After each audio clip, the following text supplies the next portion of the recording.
Bob Wells here, and welcome to another edition of the Undercurrent Stories podcast. When you hear the Frank Sinatra song, Come Fly With Me, what sort of feeling and images does it conjure up for you? Well, for me, I get a sense of going back a few decades in time, a sense of almost 1960s nostalgia, with smiling flight attendants, immaculately dressed flight crew, and jet setters sipping champagne and flying off into the sunset to distant shores. Well, here to jolt me back to reality, I'm joined by Steve Snow. Steve is an old school friend who has spent his career in the airline industry with British Airways. And today we're going to talk about what goes on behind the scenes of a major airline. In the episode, you'll hear how chance conversations and serendipity led to Steve's first roles. You'll understand what it takes to make cabin crew with all their attributes. And through some of Steve's many stories, sometimes very humorous, you will get a unique behind-the-scenes look at how things work within a major international airline. I hope you enjoy the show. Hello, welcome to the show, Steve. Hi, Bob. Lovely to speak to you. It's great to catch up after all these years. Before we talk about what you've been doing, just a little one. How are Chelsea doing? Is that a dig or is that an honest, polite question? No, well, if you remember, Steve, I was and sort of still am a Chelsea supporter, but I don't really follow it as much as I used to. So I probably can't be called a supporter. But yeah, seriously, how they do? Yeah, no, it's mixed, I would say. It's you're a supporter for life through thick and thin, and of course, over the last 20 years or so, we've had it really good. So for some Blues fans, it's difficult to take at the moment, being stuck mid-table and being very inconsistent, but always hopeful, Bob. Good. Anyway, great to have you on. Before we talk about what you're doing now, could you just tell us a little bit about your life growing up and your decision to join British Airways, please, Steve? Sure. Well, as you know, Bob, I was brought up in Windsor from 6 months of age.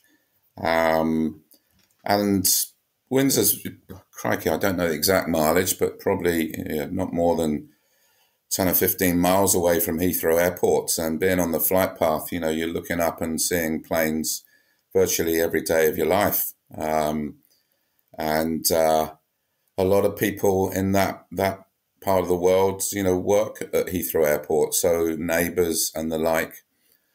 So it was probably, almost a natural thing to look towards the airport for employment.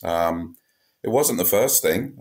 You might be surprised to know that, my career at that point in terms of where I wanted to go was with the police. I'd looked at joining the police as a police cadet.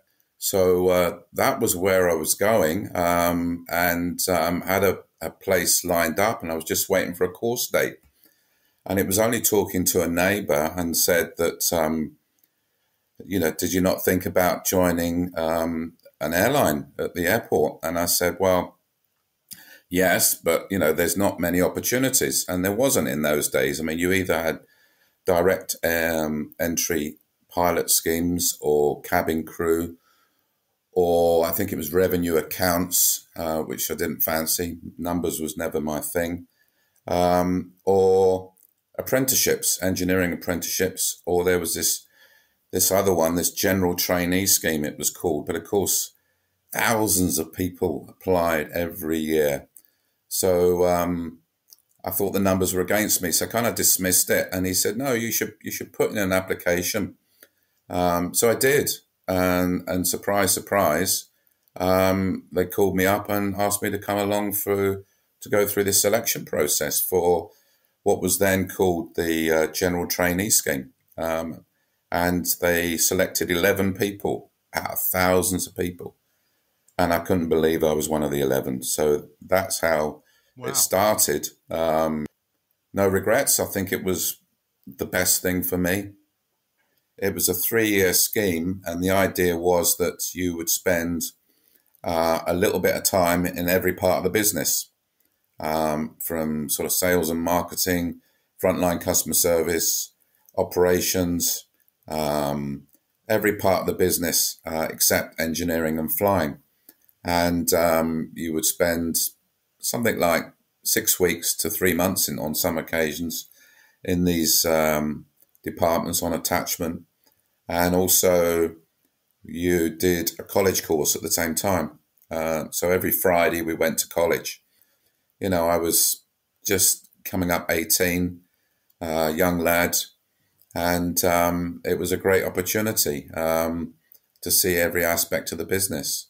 And the idea being then at the end of the 3 years, having experienced all aspects of the business, you would find something that you felt really suited you, or they felt really suited you.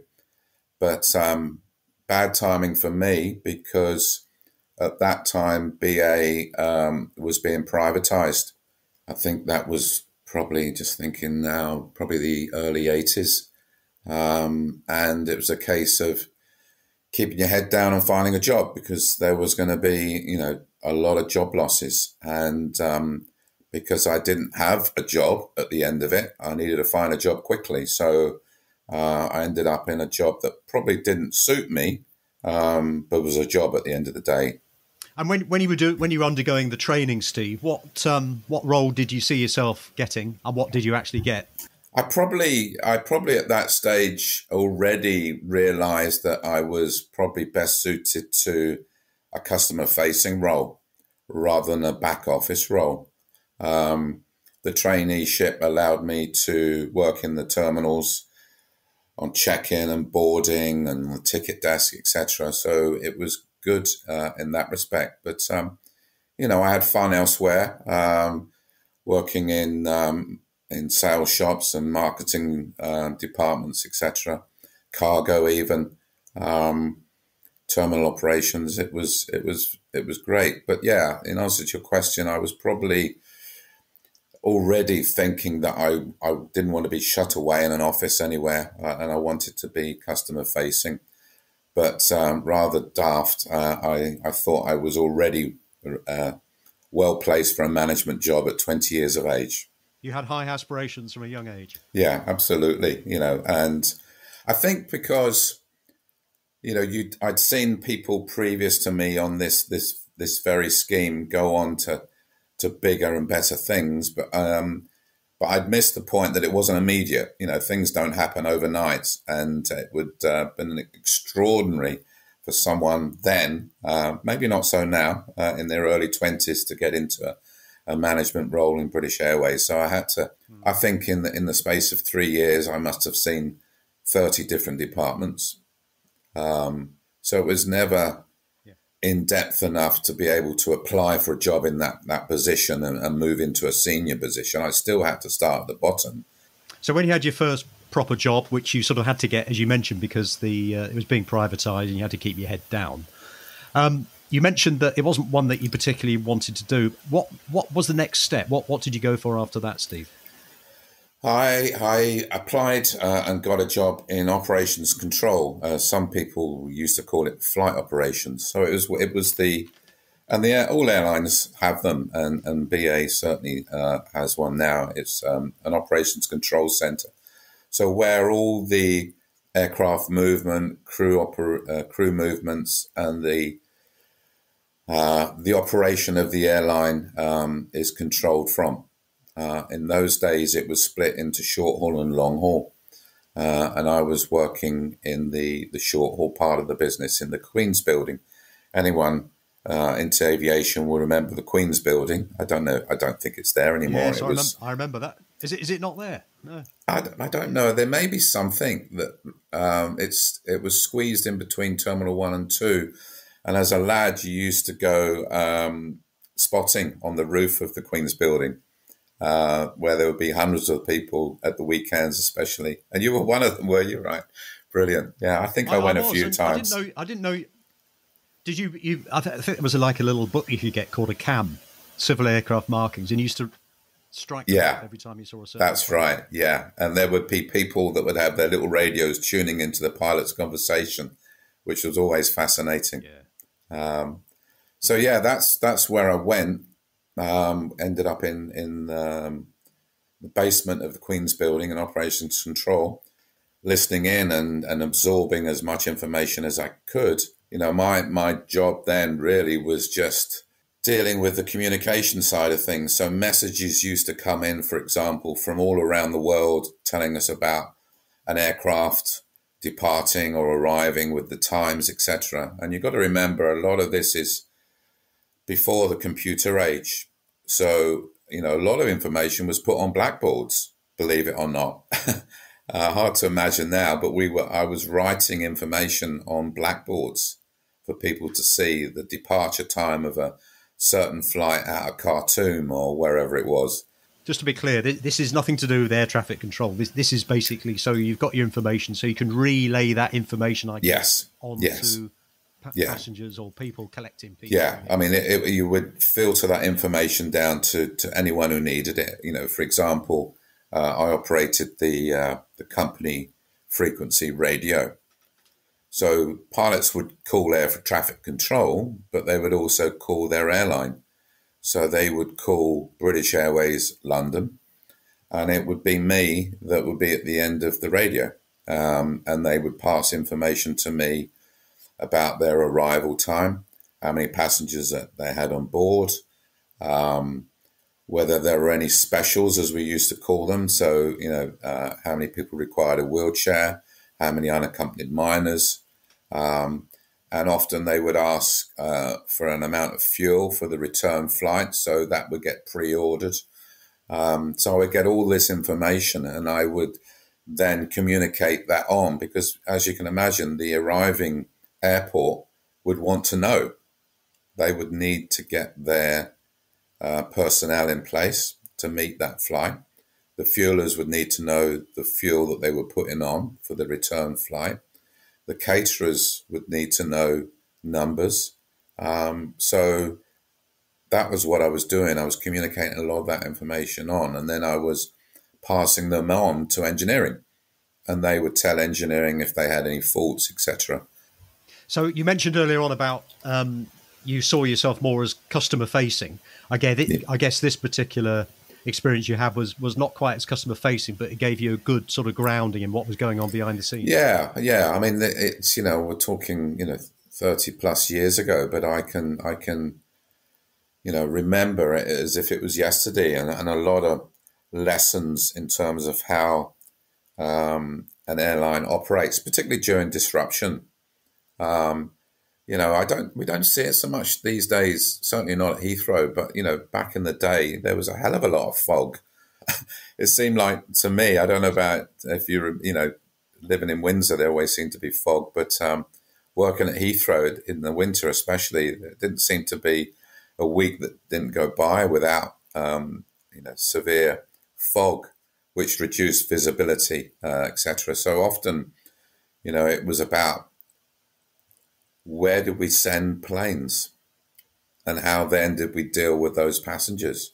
So, if fog was really bad, we were diverting planes. And this is where the decision-making was taking place. It wasn't air traffic control.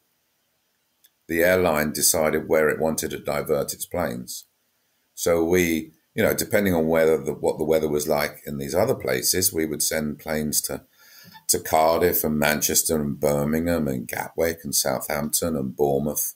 The nearer the better, because if the plane was then stuck on the ground for quite a while, we would end up coaching people back to Heathrow. So, how we handled disruption was something I learned very, very quickly in terms of what goes on behind the scenes. And of course, you're dealing with aircraft, you're dealing with crew, you're dealing with passengers, there's a lot of people to think about. And especially when you're dealing with a short haul network where it was about then the next flight. Long haul was slightly different. When the aircraft arrived and the crew arrived, that was certainly for the crew, that was their day finished. But for short haul crew, when they arrived at London, more often than not, unless it was the last flight of the day, they were going back to Paris or going back to Rome, etc. So any kind of delay or diversion anywhere else in the UK would have a massive knock-on effect for the rest of the day, and sometimes longer than a day if it was severe disruption. Yeah, it sounds like you built quite a bit of experience there with sort of crisis management and change management and all that sort of stuff. So moving on from there, Steve, tell us about your next role in BA. Well, that was an interesting one. I mean, I've never been a real massive planner, although I've realised later in life that having a plan is good. But at that stage in my life, I didn't really have much of a plan in terms of next steps, other than wanting to get out of operations control. I'd been there a couple of years. I'd learned quite a bit, but I was ready for a move. And as I said earlier, I wanted ideally to get into a customer-facing role. So probably working in the terminals somewhere was probably where my head was at. And then I was on a night shift, playing cards during a period of rest with a chap. We were kind of in a similar boat. He was looking to move on, and Richard, if you're out there, I hope you got somewhere in the end, because he said to me, "Why don't I apply for cabin crew?" And of course, it never occurred to me. I was coming up to 21. I had spots, and I didn't think that I would be suitable. And he said, "Oh, don't be daft." He said, "I apply every year for about the last 3 years. Let's apply together." So we filled out the staff vacancy notice. So when you were doing your trainee thing, it was never something that you fancied doing? No. I thought it was very glam back in the day. I mean, it's different now, but you're talking, when I was a trainee in the late 70s, flying was very glamorous, and the crew looked very glamorous. And I didn't picture myself as a glamorous person. I was just a lad from Windsor. I'd never touched that world. I didn't know any crew. I hadn't travelled. I think the furthest I'd been, I'd been to Mallorca at that stage on a family holiday, but never done any a lot of travelling. So it wasn't on my radar at all, Bob. And maybe I thought I was too spotty. I don't know. It's daft, it seems, but they seem like pretty people to me. But anyway, it was a total whim. Yeah, I don't know if I hadn't been on that night shift and having that conversation with Richard, would it have ever happened? But yeah, for me, I think 4 or 5 weeks later, I was on a course. Wow. Couldn't quite believe it. It happened very, very quickly. It was quite it's, as you can imagine, it was quite a tough selection process, and at no stage did I think that I'd landed myself a cabin crew job. In fact, when I got the call from home, at home, I was in total disbelief. I thought it was a complete wind-up. And they said that a letter would follow up very, very quickly, and then it was only when the letter arrived that I actually believed it. And of course, for my mum and dad at the time, they were over the moon because they were real travellers. My mum and dad both lived and worked in the US, and had done a lot of travelling across the North Atlantic. So, for their son to be, going down that travel road was great. So yeah, I couldn't quite believe it. So yeah, so I was on my course, and in those days, and I think it may still be the case, you didn't know what aircraft type you were on, whether you were short haul or long haul. You didn't know until you turned up. I kind of wanted long haul because it seemed like exciting and places that I could only dream of. But in some ways, I wanted short haul to be at home more often. There was a dread that I would be away from family and friends for long periods of time. So, but it was great, and the 6-week training course, very intense. Learning every aspect of cabin service and and first aid and how to evacuate an aircraft and how to get into a life jacket and how to get into a life raft in a swimming pool. All those things happened as you would imagine they do. It was great. What sort of attributes do you think that cabin crew need to have to be a successful member of it? I mean, you certainly need to be able to connect with people. A good listener, a good communicator. I think empathy is really important because you potentially would be dealing with people that were scared of flying or were perhaps unwell, nervous. Probably resilience would be another one because, as I found out, it's hard graft. You're working long hours. You're working in difficult situations and dealing with difficult people sometimes, challenging people, and to continue and be focused on what you're doing whilst everything around you is perhaps falling apart a little bit takes quite a bit of resilience. They would be my main things. But when you're crew, you're part of a team, so you need to understand that teamwork is really, really important. You can't do things on your own. So understanding the importance of teamwork, the strengths that other people can bring to the team, and that we're all a little bit different is important. Steve, it's always amazed me how the cabin crew are very, very, I say tolerant with people, but how careful they are to manage people. Because I know I've seen things that have happened on planes. The majority of passengers are well behaved, and you must have to really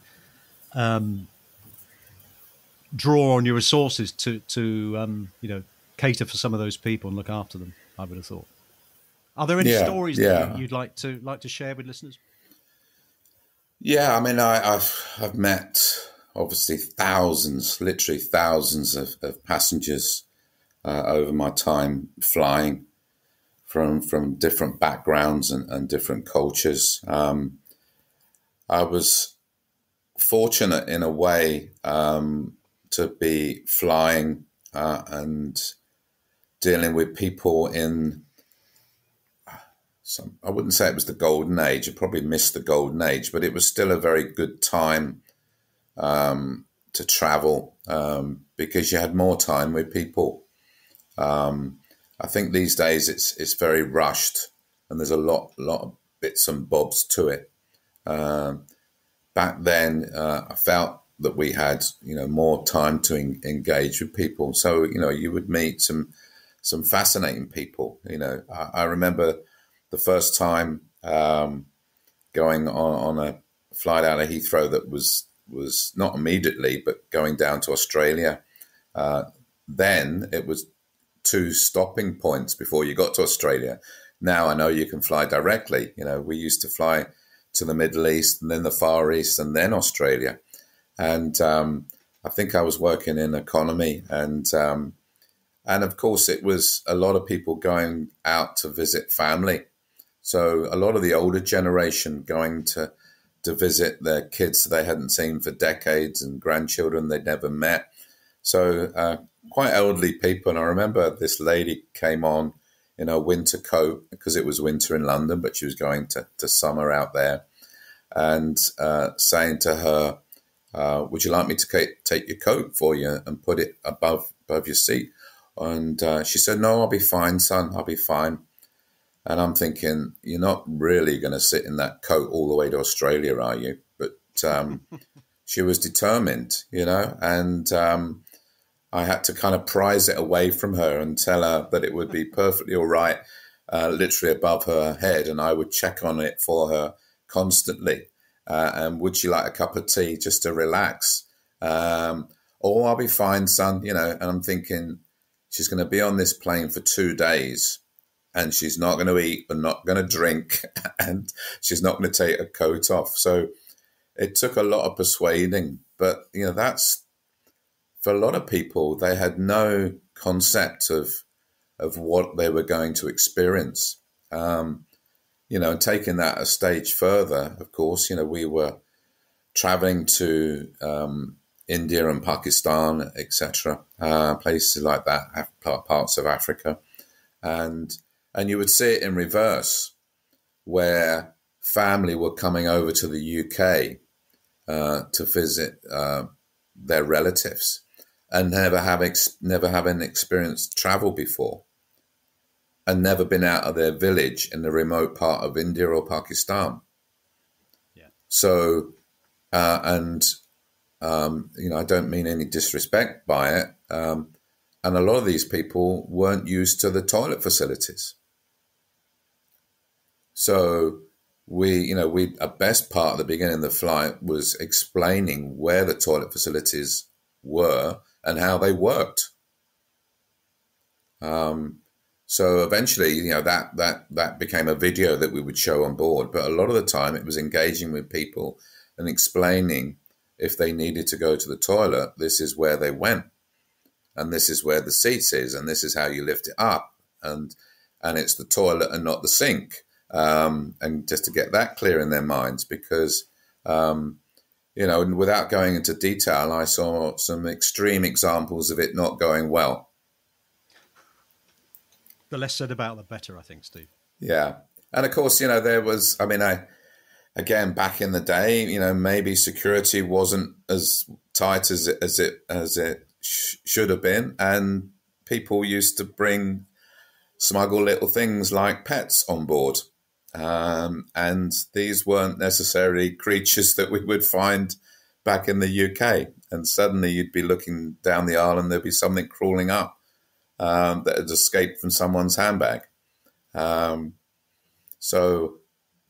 Reptiles, furry little things that meant a lot to them, that they wanted to bring with them. Somebody's got a snake on board or something. How would you deal with that? Well, if we hadn't taken off, which would be the ideal scenario, you would get a professional person to come on board and deal with it. But of course, sometimes at 36,000 feet, it was too late. I can't say I ever had a snake, but certainly had some furry creatures. So the first thing I used to do is get onto the flight crew and just explain what was happening, because if this furry creature got into the infrastructure of the aircraft, it could potentially cause immense damage. I mean, the wiring and cabling behind a lot of the paneling was very intricate. So, it was a very dangerous set of circumstances. So I would let the flight crew know. And then I wouldn't want to make an announcement, because making an announcement there's a furry creature on board would frighten the life out of a lot of people. So, I would certainly localize it and try and establish ownership of the creature and get the person who owned it to pick up and then try and understand where they were storing it. And then we would have to make a judgment around whether where they were storing it was going to be sufficient to get us to where we needed to get to.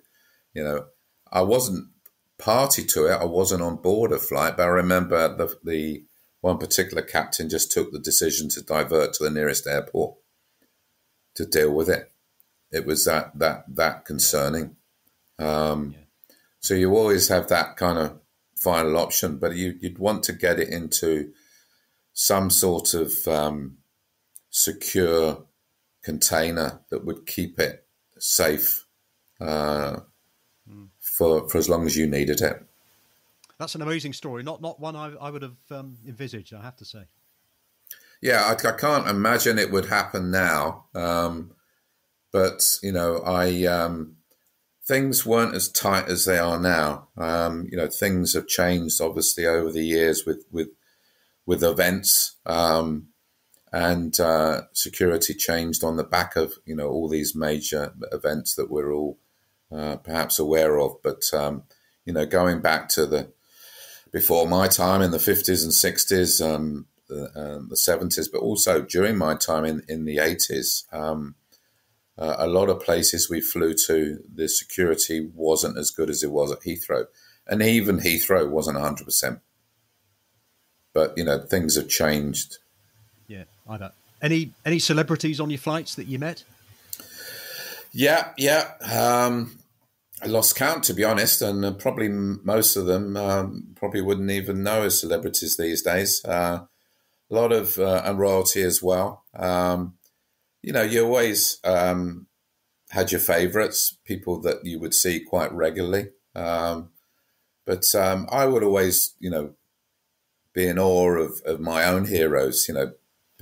Particularly I'm thinking of Bobby Moore, who was the England captain and lifted the only time we ever won the World Cup back in '66, and just walking down the aisle.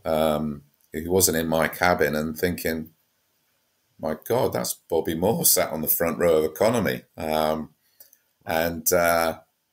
being absolutely gobsmacked and just thinking, how can I have a conversation with him without being too rude or bothering him? I managed to, I think at one point he got up to go to the loo, and I just kind of dived towards the toilets and waited for him to come out, and had a quick conversation, and he was very obliging.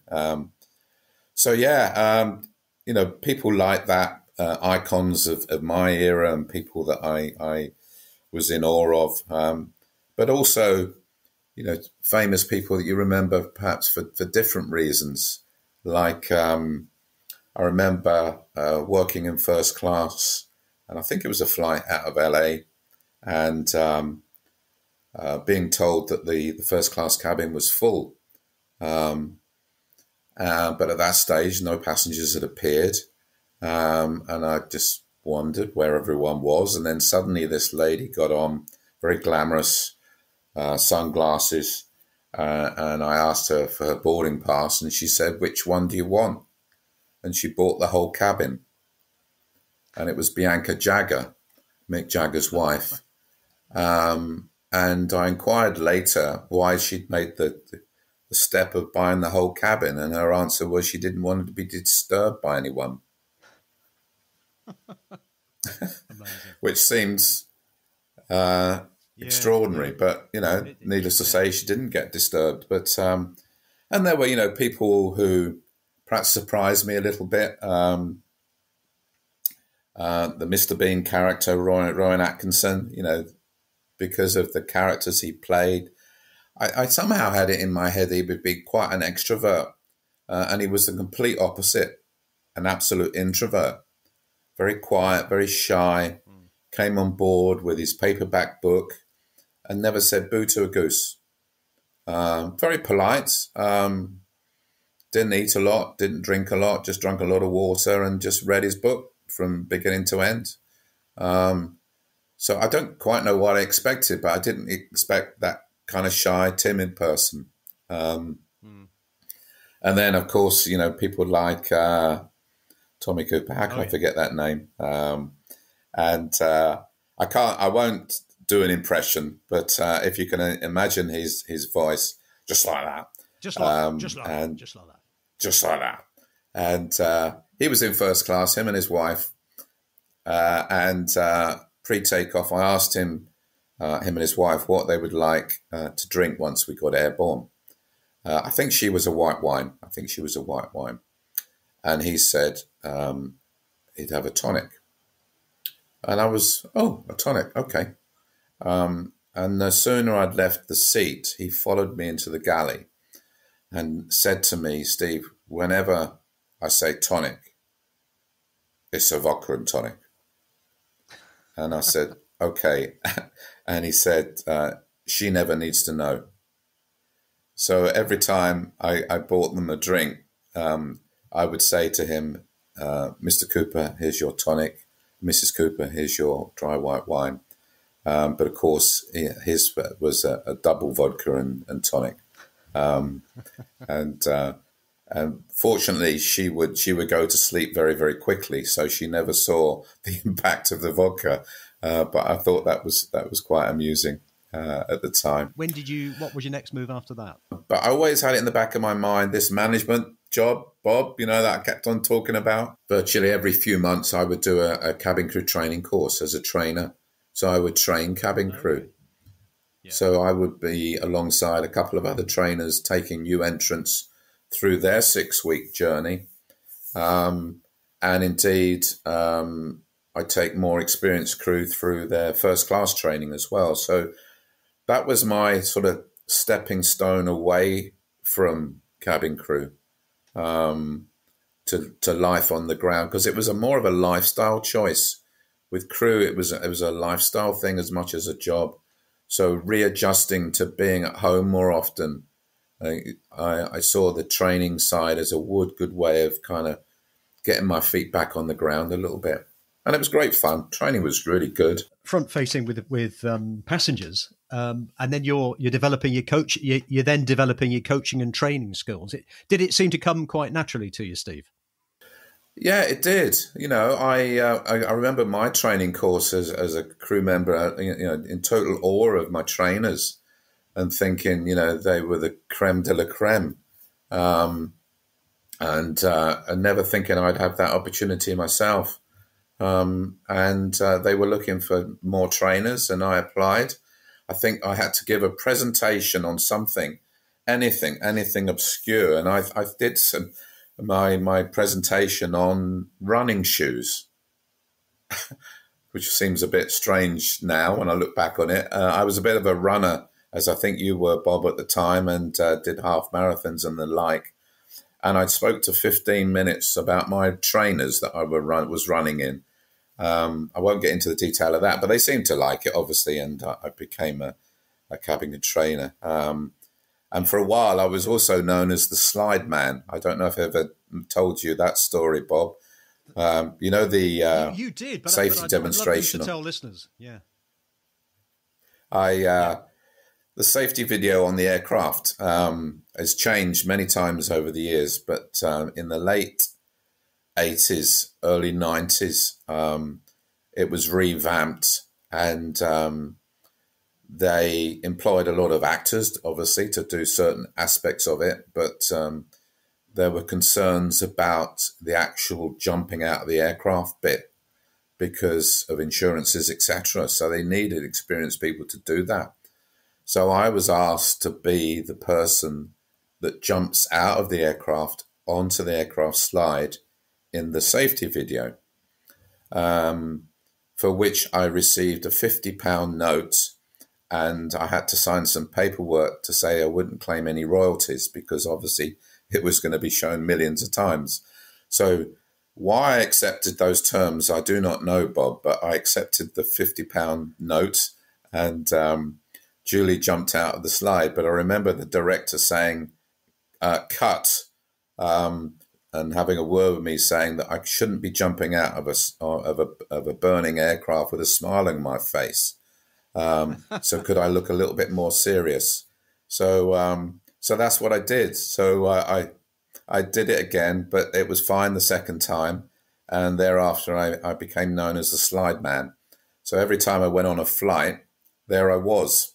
I'd love to see that. Is it on YouTube somewhere? I think it is. Yeah, I think it is. I'm sure you can find anything on YouTube. I'm pretty certain I did find it once. So it would have been British Airways safety video, probably around 1990, something around that ilk. If we can find that, Steve, we'll put it on the show notes just for the listeners to have a look. Make you famous again. So, moving on from your training, what was your next stage in your career? I was on a flight to New York, and I saw an advert in the cabin crew news for something called in-flight product superintendent, or in-flight product executive, I think it became. And it looked the ideal job for me because it was about the in-flight product and the in-flight experience still. So I felt with my cabin crew background, I would be well placed to potentially get the job. So I went along, had the interview along with several other people, and was successful. So my next job was looking after and developing the in-flight product service. Can you give some examples of what that actually meant? I mean, basically everything you saw on board the aircraft. So the galleys that the crew worked from, the layout and the design of the galleys, the service that passengers received on board. So the tray that was put in front of you with your meal, the drinks, the trolley, the in-flight entertainment, the seating, the layouts of the cabin. Everything from the blankets and the pillows and the wash bags. So everything that you saw as a passenger was part of the in-flight product, if you like. So my role was to develop that with other parts of the business. So I'd be working with the marketing side of the business, the branding side of the business. I'd be working with engineering in terms of design of galleys and cabins, etc. I'd be working with catering very, very closely in terms of what the catering looked and tasted like, etc. So it was coordinating all of that and developing it. It was kind of leading edge stuff because back then, we did some great things and a lot of the time it involved trialing. The best research is actually putting it on there and getting passenger and crew reaction. Could it be delivered by the crew? Did we have to modify anything? And did the passengers like it? So we would trial different things from hot breakfasts on short flights to a different kind of meal service to all sorts of destinations. So, and setting up a trial was my responsibility. So you'd have to involve the trade unions in that as well. So there was always me, a trade union rep, and then briefing the crew, and then running the trial on board, getting the feedback, etc. So that's what it entailed. Great job with some, again, lots of stories associated with that, Bob. I was going to ask you. You must have a story or two that you could tell us. Yeah, a couple of quickies. I used to go to a pub called the George in Hollyport. You might know it, and every Wednesday. And, I didn't like to tell people that I worked for British Airways because often there was always someone who had an experience of British Airways and wanted to chew your ear about it. So I was down the pub one day and there was a regular in there, and one of my friends just happened to say to them that, Steve works with BA, you'll have to have a word with him. So he was a gold card holder. And I kind of skirted around the edges of what I did at the airline. And but rolling it forward, I was doing a trial to Amsterdam, and which was out of Terminal 4, but it had only recently moved to Terminal 4. So I turned up at Terminal 1 for the flight. So you can imagine a plane sitting at the gate at Terminal 4, passengers on board, the new product on board, the crew briefed, the trade union rep on board, but I wasn't there. So it couldn't go without me. So I then dashed across to Terminal 4, grabbed the nearest British Airways person who got me through security, got me down to the aircraft side, and I was literally the last person on the plane, sat on the front row there, seat was waiting, got on board, the door shut behind me, and I took my seat. So I'm sat down, hugely relieved that I got on board and that we were ready to go. We pushed back, and I get a tap on my shoulder, and I look round, and it's the guy from the pub. No. And he whispers in my ear, and he says, Steve, he said, I fly with British Airways all the time, and they never delay a flight for anyone. So for them to delay the flight for you, you must have a really, really important job. So roll it forward back at the pub. That became the story for quite a while, that I had this high-powered job that I would sit in my office and suddenly decide I was going to Amsterdam and ring the airport and ask them to hold the plane for me, which, of course, was a load of nonsense. But it was he never found out. So if you're out there, I can't remember his name.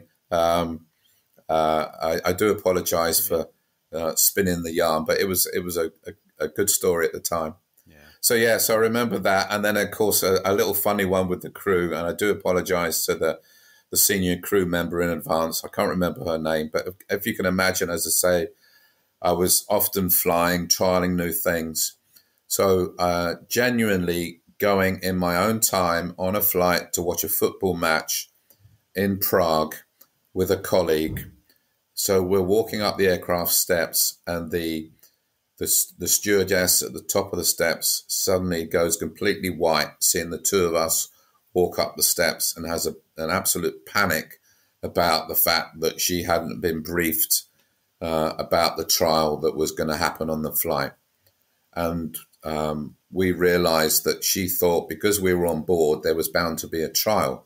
But of course, we were going to the football. There was no trial whatsoever. And the chap I was working with, David, he from Glasgow, great sense of humour, very quickly said, just relax. We'll explain things when we get in the air. So she came down after we got airborne and said, so guys, what's going on? There's no trade union rep on board. And he said, look, don't worry. It's not a big deal. We've had a lot of complaints from crew about the grapes. And she said, the grapes? And he said, yeah, the grapes. And even I'm going, the grapes? And he said, yeah, the grapes. So, we've had a lot of complaints from the crew that they're rolling off the tray, and complaints from passengers that there aren't enough grapes in a bunch, etc., etc. And then she said, well, yeah, you're right, guys. Yeah, it's been terrible. I mean, if you look in the trolley now, the grapes will be everywhere. They just roll everywhere. They're absolute pain. And then she said, but why is there two of you? And as quick as a flash, he said, well, Steve's here for the white grapes and I'm here for the red grapes. And I was kind of stunned by that. And she was stunned by that. And she just went, oh, okay, and went back to the galley. So at some stage in the flight, we actually went into the galley and looked at the grapes. And I pretended to look at white grapes and he looked at red grapes. But rolling it forward a few weeks, and this is where you get a little bit caught out sometimes.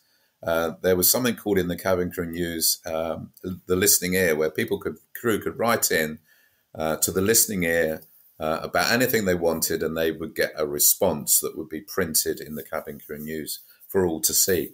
So this crew member had written in saying that why was it during this period of cost cutting were two senior managers in British Airways flying around the world checking on grapes? And why did it take two of them? Surely one of them could have done white grapes and red grapes at the same time. And when we saw this, I looked at David and I said, oh my God, this is completely backfired. What are we going to do? So the only thing we could do is come clean and just, try and put the humorous spin on it, as I've told to you, that it just had grown arms and legs, and we just had to print an apology. And most people saw the funny side of it. So those were just two of many stories. Well, Steve, I look forward to hearing more of those stories in our next conversation. It feels like I've only just scratched the surface of your very interesting career. And it's been great to hear about how your career developed up to this point. And this will be useful for anybody considering working in the airline industry. My guest today has been Steve Snow. Steve has spent his career in the airline industry working for British Airways, right through from a trainee through to senior management. And he's now the owner of Training and Coaching Limited, a business which provides bespoke training and coaching to individuals and organisations. Thank you for coming on the show, Steve. Pleasure, Bob. Nice to talk to you again. You take care now. You have been listening to Undercurrent Stories. I hope you've enjoyed this episode. Please feel free to share the show link to your friends and family. And if you have 60 seconds, I will be most grateful if you would please rate and review. To hear more episodes, please subscribe to the show and visit undercurrentstories.com. If you leave your email in the link, we will notify you as soon as new episodes are released. Also, check out our social media links, details of which can be found on the show notes. Until next time, this is Bob Wells wishing you all the very best.